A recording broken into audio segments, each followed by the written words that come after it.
All right, this is Christina Stacia 918. You can find me at ChristinaStacia918.com or speakingtothecia.com. The name of my podcast is Speaking to the CIA. This is recording number listen next 819. All right, so let me do a continuation here. So this is all of these podcast. This is another continuation podcast. Okay. So again, I'm talking about the recent crime that she committed by starting that fire at 81st and Sheridan. And talking about destiny swapping. And so there's more connections. So, I'm continuing on, but I'm moving forward. So, okay. So, anyway, okay. So, another thing I wanted to point out, Sean Early, my friend Sean Early from Online Communication, Sean and Janie. Okay. So, another thing I wanted to point out, they said to me, look, in my brain, they said, look, Gene Roberts did this too. She used his name Early because 9/11 happened in the morning. Gene Roberts likes to commit crime in the morning. Her predecessors preferred dinner time. That was their theme. Gene Roberts' preferred time to commit crime is in the morning. Anyway, so... Okay, so you're going to see on my podcast the CL Decode. So, but they said they wanted to point that out. And then also, there's a lot going on there that they've probably already figured out. Like, there's a lot there. They can figure it all out. I mean, they can figure it all out, and they probably already have. They're probably going, oh my God, oh my God, oh my God. But anyway, so one other person that works there that I wanted to point out also, her name was Patty Oates. Okay, and she was a project manager. And she was all the project managers were awesome. Everybody that worked there was awesome. I loved all of them. But anyway, I told you in my previous podcast, I used to get a kick out of Patty Oates because she told me she was a backup singer for the Gap Band. And I was like, no way. And I'm like, you were a backup singer? And she said, yeah. And I was like, no way, no way. And I'm like, oh, no, in my brain, I'm like, you dropped a bomb. And I'm like singing, this is in... I worked there from 98 to 2001, basically. 98 to 2001 or 98 to 2002, like around that range. So, anyway, she goes, yeah, she's like, I was a backup singer. And she goes, you know that part of the song where they're singing... where they're going, I, you dropped the bomb on me. And the girls are going, I. And, I was like, she goes, that's me. And I was like, no way, that's not you. So the whole time I was like, oh my God. You know me. I was like, oh my God. So anyway, so every time I was at work, whenever I would see her, I would call her the I girl. And then later on, I was able to connect it because Gene Roberts has controlled and stalked me and everyone I've ever known my whole life. And so I was able to decode and see where she was connecting it.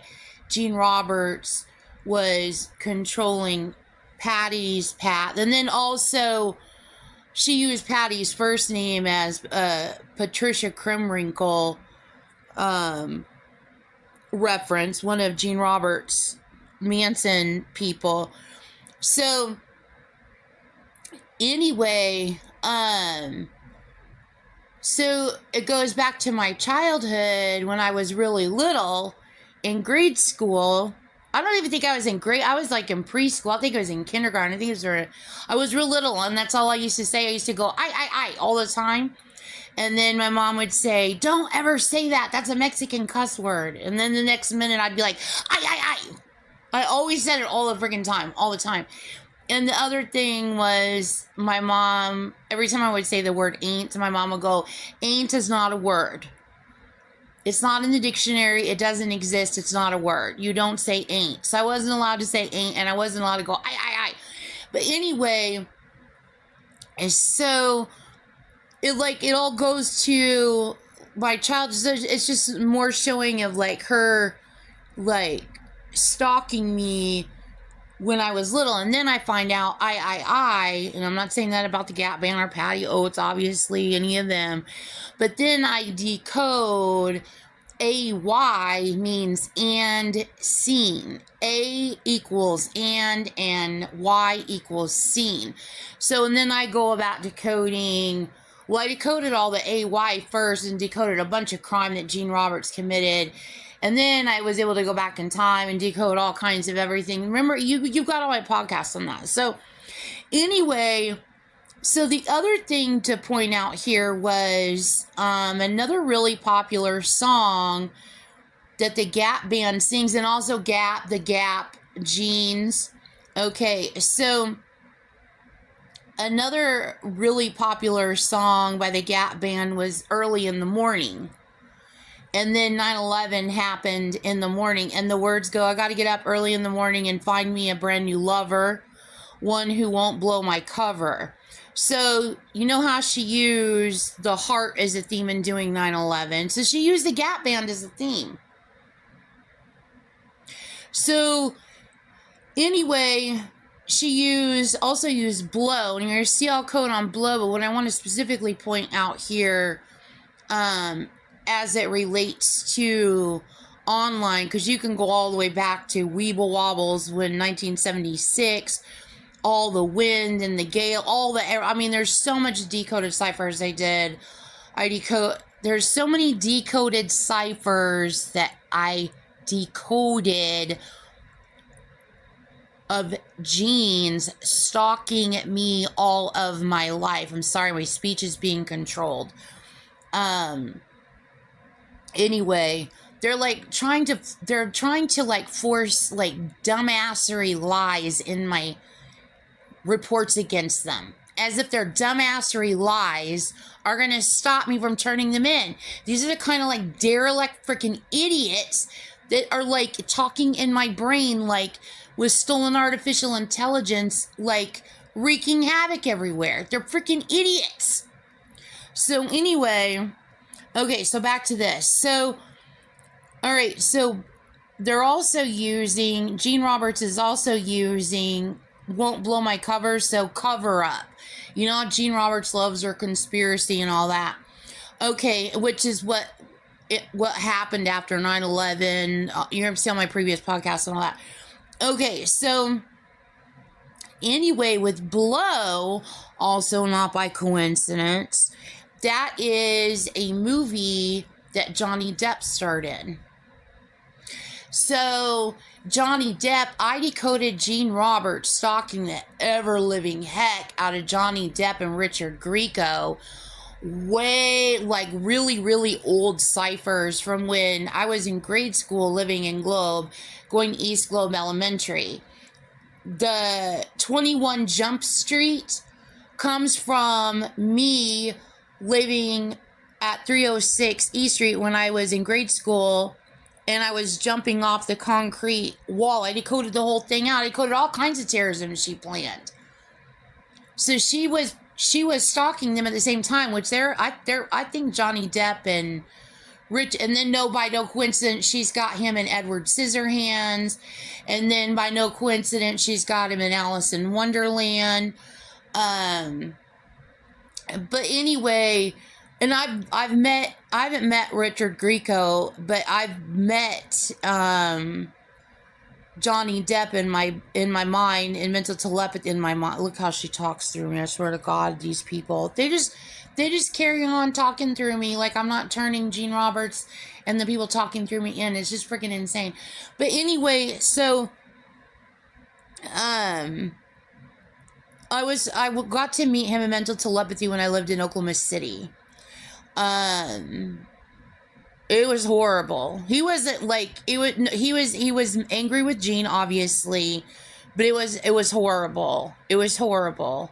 I'm not even going to go over the discussion. He just basically he's basically just like Tom Cruise. Like, he's just like the rage is real.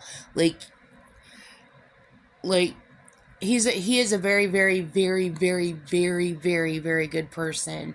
So anyway, and then, you know, later on they come out with in the 80s they come out with the Dep gel. Remember Dep gel that came out? And I bet that comes from, it does, because Mickey Gilley's that wasn't in 1976, it was in the early 70s when I was in grade school. I love how people, like, because they tell lies. They are telling, let me speak myself, they are telling lies about my life, impersonating me. So anyway, okay, so Blow is that was a really good movie. That was about, I think that was about him and,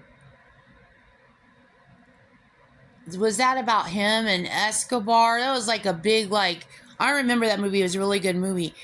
Anyway, so when I worked at online, Andy Hazelton, I called him Drew, everybody called him Drew, and Sean, and a couple of the other guys there, man, they freaking loved Fear and Loathing in Las Vegas. That was like their freaking movie. Like, they had that movie memorized. And so they were all passing it around, and I'm like, I haven't seen this. I haven't seen this. And so he loaned it to me, and then, like, I forgot to bring it back to him, and I'm like, I'll bring it back to you. But I, like, thought it was like the end of the universe because I had forgotten to bring back the Fear and Loathing in Las Vegas movie back to them, and they're like, it's okay, it's not a big deal. But anyway, so, I mean, that movie is like their treasured movie. Like, that is their movie. And okay, so anyway, so that they would instantly know, yeah, Blow goes to everybody in Fear and Loathing in Las Vegas back in the day. So, okay, so it shows you she was stalking my coworkers online. So then I want to move forward. Okay, but I'm going back in time to the late 80s, this time in high school. So I used to go cliff diving with my first husband and our friends in high school at Red Mountain, and we would go cliff diving at Canyon Lake. Okay, so more to point out, Gene Roberts using ice on us, controlling us our whole lives. So, first of all, we're jumping off of gigantic, like, I think they're like 25 and 50 and 75 foot boulder cliffs, okay? There are like 3 different levels of cliffs that we were jumping off of, big, huge rocks. And anyway, I busted, hang on, that was it. That wasn't when I busted my eardrum there. I busted my eardrum the year before that. And I don't know where I was when I busted my eardrum there. The year before that, see, she mixes stuff together in my life. The year before that, I went cliff diving, but I don't remember what. I don't remember where I was, though. Because I don't remember doing any cliff jumping at Apache Lake. See, I can't remember where I was. But anyway, so I busted my eardrum. Okay, so it's mixed with Canyon Lake and it's mixed with Mario. So me jumping in the water, okay, like taking a plunge, jumping in the water, okay, so that's signs of future terrorism, but it's also me falling down the rabbit hole, Alice in Wonderland, where she bases my life on Alice. Gene Roberts is the Queen of Hearts and I'm Alice. So my whole life is controlled where I realize that I'm Alice as an adult. Just like the book that I read in junior high, one of my favorite little books when I was in junior high, called Go Ask Alice. Okay, she even pre-planned that because present day, if you like, she thinks it's funny, just go ask Alice. If you want to know what's going on, just go ask Alice, with me being Alice. But then she's like telling people, no, I'll just pretend to be Christina and I'll lie about her and I'll just provide you with everything you've ever needed to know. I'll rule and control everyone because she is the Queen of Hearts, and then she tries to silence me. It's ridiculous stupidity, but this is what Jean did to my life. I'm not even kidding you.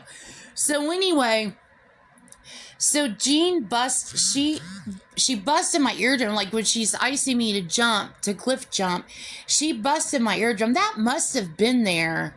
And I'm just getting different times they went cliff jumping all combined together. But anyway, I landed wrong in the water and my eardrum was completely blown out. Okay. So anyway, that goes to the future Silent War. Okay. And then also eardrum, you're going to see all decode there.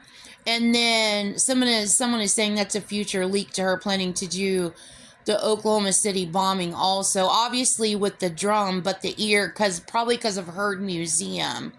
And then the drum, that also goes to Hammer Shark and also goes to Gavel. So you want to see all code on all of that. Another thing that she did, I'm moving forward, so now I'm switching topics, more of Jean Roberts talking of me and my family and my friends all our lives. Okay, so you know how she stalked Ben all of his life, okay? So Ben has a fear of socks. It's like a weirdo thing to him. He doesn't like socks. He likes socks, but he doesn't like them messed up on your feet, okay? Which nobody does. You know that feeling of when your sock slides down on your foot and it's like all curled up under your shoe? Okay, so like he doesn't like the feeling of like, he doesn't like it. It drives him crazy. It's just a weird thing to him. So anyway, sock and then stalk, okay? So that goes together. So it's proving that she was stalking Ben. And then also he needs to see all of my decoded ciphers on socks. So it goes to socket. Okay. So she's got all kinds of, you got socks, baseball, you've got electrical sockets, you've got, sock puppet, monkey sock puppets. She did a whole freaking thing, a whole child trafficking ring, like just trafficked the holy hell out of all of us, like putting money away in a sock, beating someone with the sock,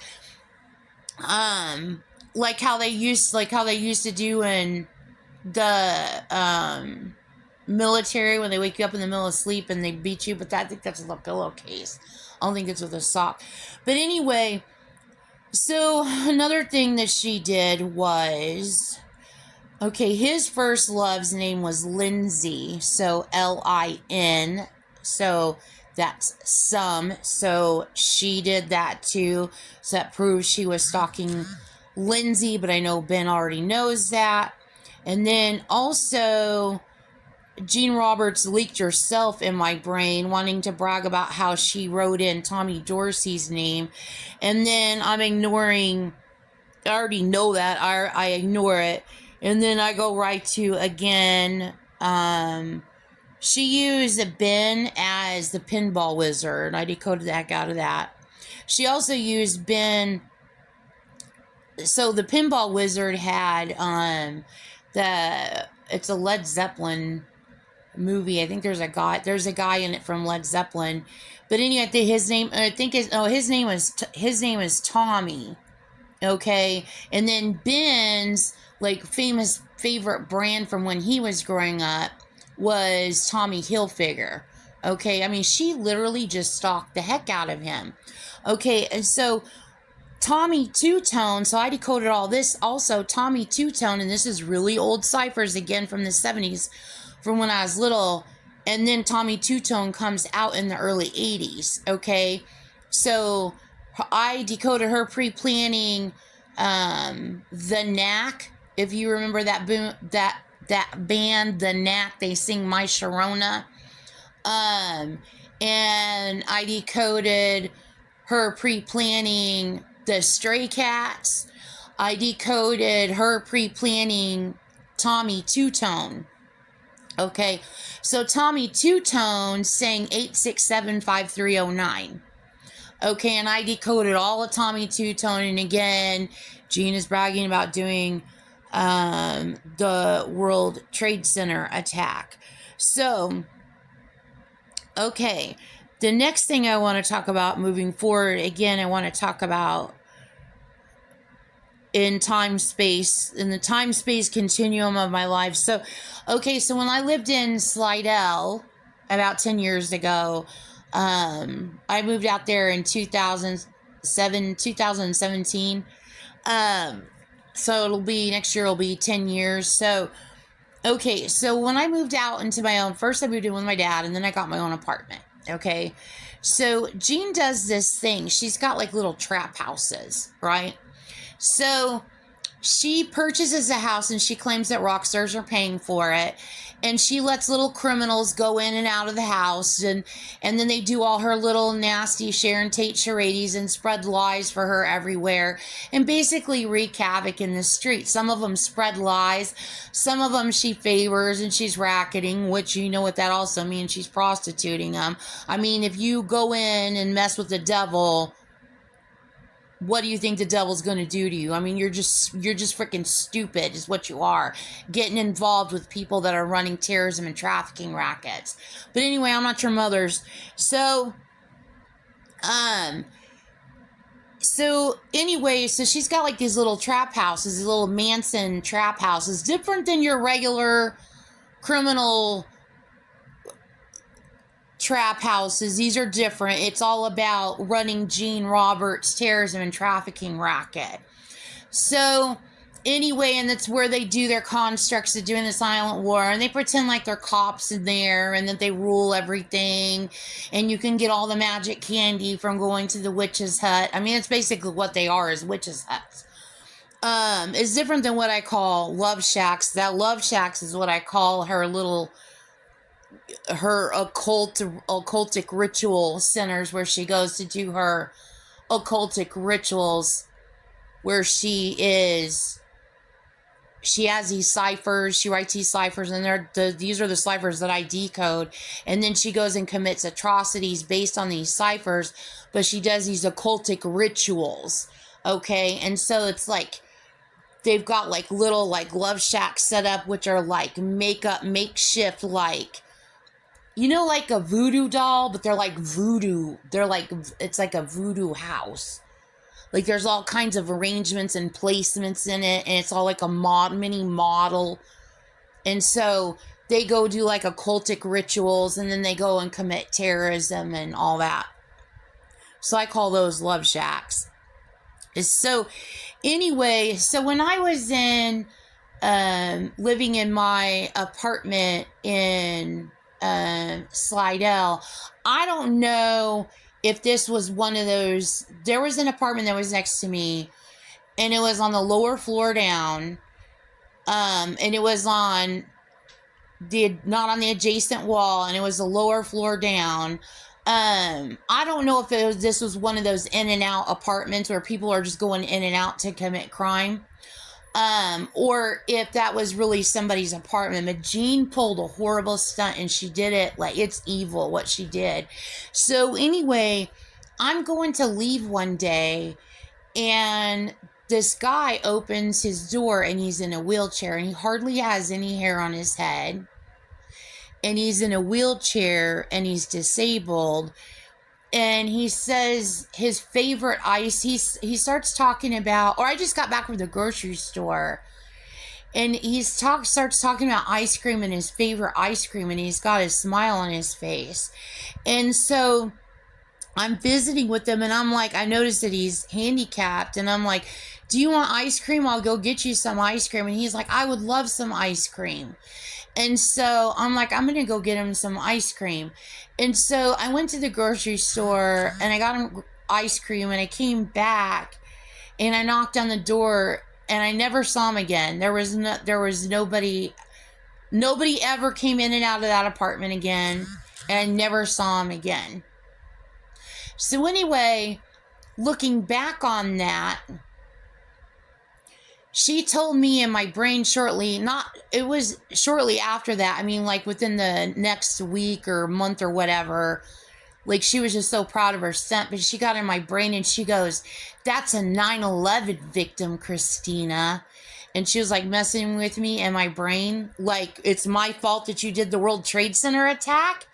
It's your fault you did the World Trade Center attack. You think you're that bad? You're going to get away with it?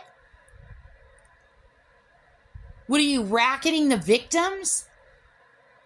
Which we all know that's what she does. I've turned her in for it. And the victims, she does try to attempt to racket the victims, and the victims are aware of Jean pandering to them and trying to racket them. So anyway, she goes, "That's a 9/11 victim, Christina." And then I'm like, because I'm in the middle of decoding 9/11 and trying to figure out who did 9/11, and I didn't realize it was the very person that was talking to me in my brain, the Charles Manson. Nicole, I'm still in the beginning throes of this, trying to figure out who did it. And so I'm like freaking out and upset. Like, I'm just totally like freaking out, like knowing that somebody did 9/11, and I'm like decoding the heck out of it, and I'm just totally freaking out. I'm in freaking tears over it. So I'm like, keep studying him in my brain, and I'm like, what happened? Like, I'm freaking out. So then, later on, when I get into, I lived with Russell in Texas after that. Then after that, I moved with my son in Oklahoma City after I got out of rehab. So anyway, when I was living in Oklahoma City with my son, I was decoding more. And at this point, I knew it was Gene Robertson. I knew it was Charles Manson. Well, I also knew that Charles Manson at that point was still alive. Okay. So anyway, you're able to see all my previous podcasts on that. You're able to see all my podcasts on the actual Charles Manson himself. So anyway, somebody put in my head the other night, like 2 nights ago, they were like, "Do you remember that guy that you talked to at the apartments that said he wanted ice cream?" They go, "Remember how Gene Roberts goes, he's a 9/11 victim, Christina." They go, "What if that was the actual Charles Manson?" Because I saw Charles Manson. She put in my brain a picture, not a picture, it was a live video. She puts there's a lot of it a lot that she puts in my brain, but one of these particulars is she said that he is still alive, and she was showing the top of his head and he was missing all of his hair. No, she said he was gone. And I'm like, I know he's still alive unless she's taken his life. There's no way. The government would have picked him up by now. Like, they would have been like, "Oh, this is going on over oh my gosh, where is she holding him hostage at? He's supposed to be in jail in, I think, Northern California, and he is not. He is underground in Abajo underneath Alcatraz. Okay, and I knew he was in Alcatraz. Okay, I had decoded it. So they've definitely have invaded Alcatraz by now and gotten him out of there. So whether he is alive or gone at this point, I don't know. Last I knew, he was alive. So anyway, they're like, "What if that was actual Charles Manson and she shipped him out there?" And Charles Manson is crazy. But I'm like, that could be a possibility, but that's not likely a possibility, because when I talked to Charles Manson and mental telepathy in my brain, he was crazy, like ballistic crazy. He wasn't like, "I want some ice cream," like the guy said to me. Like, that guy is obviously also abused, whoever said that. I don't know what's going on with that dynamic. I don't know who that was. But that couldn't have been Charles Manson. It could have been somebody acting like Charles Manson. Unless she's literally controlling him like a zombie, unless she's doing that to him. Because when I talked to Charles Manson in his brain and mental telepathy, and they verified that that was actual Charles Manson, they removed instantly. Gene tried to remove the connection, and one of the Secret Service agents that was on went vroom, chasing. This is like a chase in my brain, went chasing off after. So I know they got the IP connections to his brain, but for the few seconds that he was on, he was crazy, like freaking out, ballistic crazy. I mean, like nonsensical crazy, crazy. And so he was in a panic and he was crazy. There would have been no way he could have just been like, I want some ice cream, could you go get me some? There'd be no way, unless he is so mind wiped and so controlled with AI that he is totally unconscious and she's literally controlling him like a puppet to say that. But I wanted to bring that up.